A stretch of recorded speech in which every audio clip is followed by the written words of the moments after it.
En Dallas, Texas, señora Adriana Boyne, estratega republicana, la gran pregunta es si van a poder los republicanos tomar el control del Senado, que actualmente está de mayoría demócrata. En este caso, el Partido Republicano lograría ya tener liderazgo no solo en la Cámara de Representantes, donde son mayoría, sino también en el Senado y con él en todo el Congreso. ¿Este escenario es posible en las próximas horas?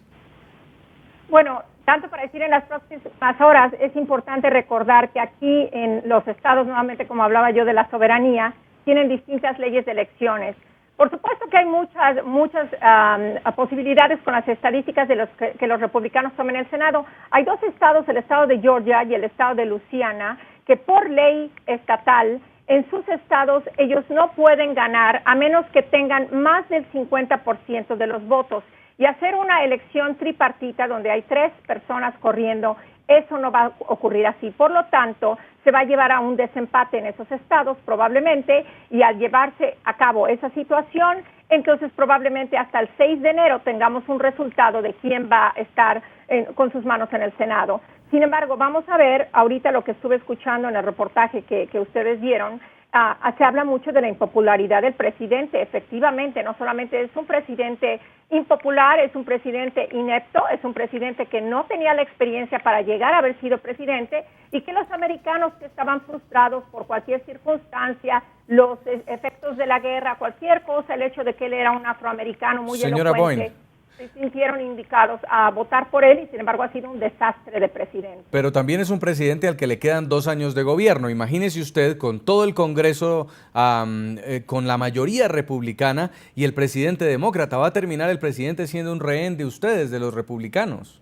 Bueno, no tanto así, porque él tuvo en control sus primeros años. También recordemos, él tenía el Congreso, él tenía al Senado, y sin embargo, por ejemplo, una de sus múltiples falsas promesas como pasar una reforma migratoria no lo hizo. Ha sido el presidente que ha deportado más inmigrantes que cualquier otro presidente de los Estados Unidos. Ha sido el presidente que ha jugado más golf en su primer año de presidencia que cualquier otro presidente de Estados Unidos. Ha sido el presidente que dijo: no les vamos a cambiar a su médico si tienen un nuevo sistema de salud con este sistema de salud de gobierno. Y no solamente perdimos a nuestros médicos, sino que nos subieron muchísimo el seguro. Ha sido un desastre con sus promesas. Realmente, que sea un rehén o no sea un rehén, gracias a Dios tenemos un tipo de gobierno en los Estados Unidos donde hay un balance entre los poderes ejecutivo, legislativo y judicial, y entonces él no puede ser rehén, como tampoco puede haber un dictador. Obviamente tiene que trabajar el Congreso junto, tienen que pasar las legislaciones juntas los dos partidos, pero si él recibe las consecuencias de sus malas acciones, de su mal gobierno, yo creo que pues está por verse, y esperemos, ¿verdad?, que los republicanos puedan poder balancear esto de una manera para recuperarnos. Nuestros nietos, nuestros hijos están ya endeudados, y yo digo nietos aún sin tenerlos, porque aunque yo no tenga aún nietos, ya tienen una deuda gracias a esta administración que ha sido un desastre.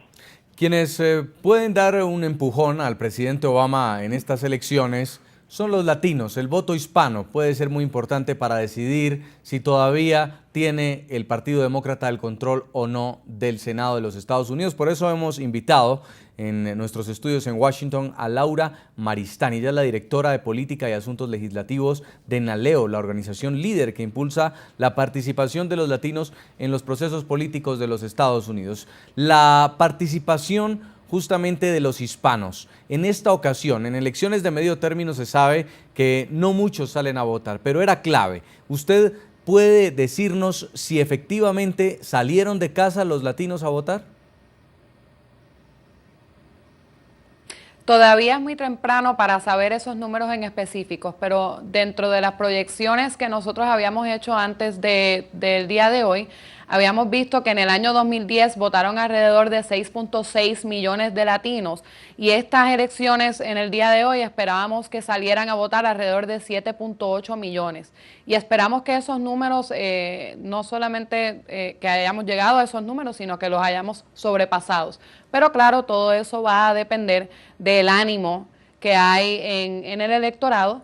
Y bueno, no es que no hayamos tratado, porque muchos grupos, incluyendo a NALEO, que hemos tenido una línea de protección a los votantes activa desde el día de ayer, sino que también un sinnúmero de grupos con los que trabajamos, hemos estado muy pendientes alrededor de la nación en tratar de conseguir que esos latinos salgan a votar y que utilicen obviamente esa angustia que quizás muchos tienen con lo que ha sucedido o no ha sucedido para utilizar ese poder, para hacerse sentir ante el gobierno de los Estados Unidos.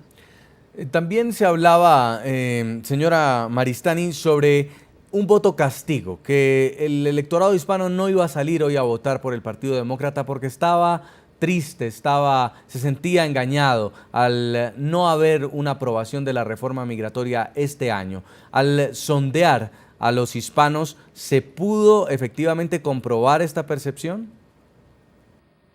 Nosotros no hemos hecho sondeos específicamente en esa percepción o dentro de si los latinos van a abstenerse de votar. Es más, nosotros hemos estado tratando de hacer todo lo contrario. Hemos tratado de sacar ese voto latino para demostrar su poder, que es la única manera en la que vamos a poder asegurar que el Congreso y el presidente tomen en consideración el tema de la inmigración. La otra percepción, ¿no?, que usted menciona es que los latinos votan menos en las elecciones de medio término, y eso es cierto, pero también es cierto para el electorado en general, no es solamente dentro de la comunidad latina. Por lo que, nuevamente, todavía tenemos la capacidad en muchos de los estados y en muchas de las carreras que se están debatiendo arduamente en hacer una diferencia y de verdad ser ese voto que va a cambiar el resultado de esas elecciones ahora a medio término. En Dallas, señora Adriana Boyne, estos votos, el voto latino, tampoco se está yendo para el Partido Republicano, sino que se estaría reflejando en abstención, según lo que indican las encuestas, los sondeos. ¿Qué papel va a jugar el Partido Republicano ahora si llega a tener el control de las dos cámaras en el tema migratorio?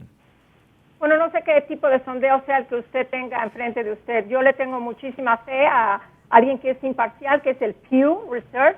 Y el sondeo del Pew dice claramente que más del 50% de los latinos votantes en los Estados Unidos en esta elección va a votar republicano. Eso lo dicen ellos y eso está muy claro. Jorge Ramos lo ha comprobado y lo han hablado otros periodistas también. Ahora, menos de ellos van a ser los que van a votar. El latino votante no es necesariamente un latino demócrata, es un latino independiente, un latino que puede fluctuar en cómo va a votar. Ciertamente para los latinos votantes es el tema número uno, como dice la señorita, pero para la mayoría de los americanos no lo es, y la mayoría de los americanos realmente es un gran porcentaje, mucho mayor que los latinos.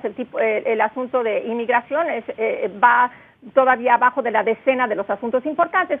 A veces la gente confunde inmigración o reforma migratoria con seguridad fronteriza o de los puertos de entrada en los dos partidos. No estoy diciendo que nada más uno. Yo creo que los republicanos, la gran mayoría, queremos que haya una reforma migratoria que incluya un camino a la legalización que permita haber una visa para trabajadores y que permitan que aceleren el proceso de aquellos que llegaron al país legalmente y han aplicado legalmente para hacer sus papeles, y de ahí ya tomar a aquellos que entraron ilegalmente. Sin embargo, eso no quiere decir que es una amnistía que no incluya penalizaciones o que haya algunas deportaciones debido a algunos crímenes que han cometido.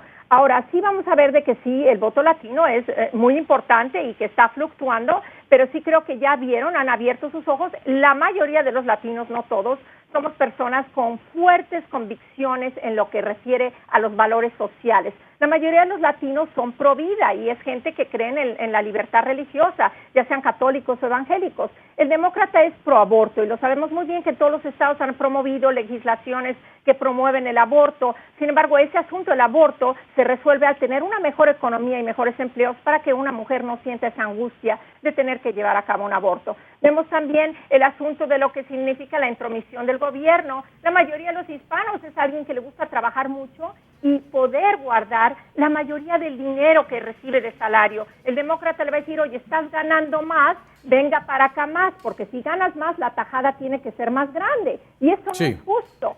Debe cada quien de tener menos impuestos y por eso está el republicano. El republicano representa bien al latino. A propósito del tema de hoy, le estamos preguntando a nuestros televidentes qué opinan frente al referendo que en Washington, D.C. consulta hoy a los ciudadanos sobre la legalización de la marihuana con fines recreativos. Los invitamos a que opinen a través de las cuentas de Twitter del equipo periodístico del programa La Noche y que están apareciendo en la parte inferior de sus pantallas. Vamos a escuchar qué dicen los televidentes. A esta hora José Manuel nos escribe: ojalá aprueben, el Estado no debería cumplir funciones de padre de familia.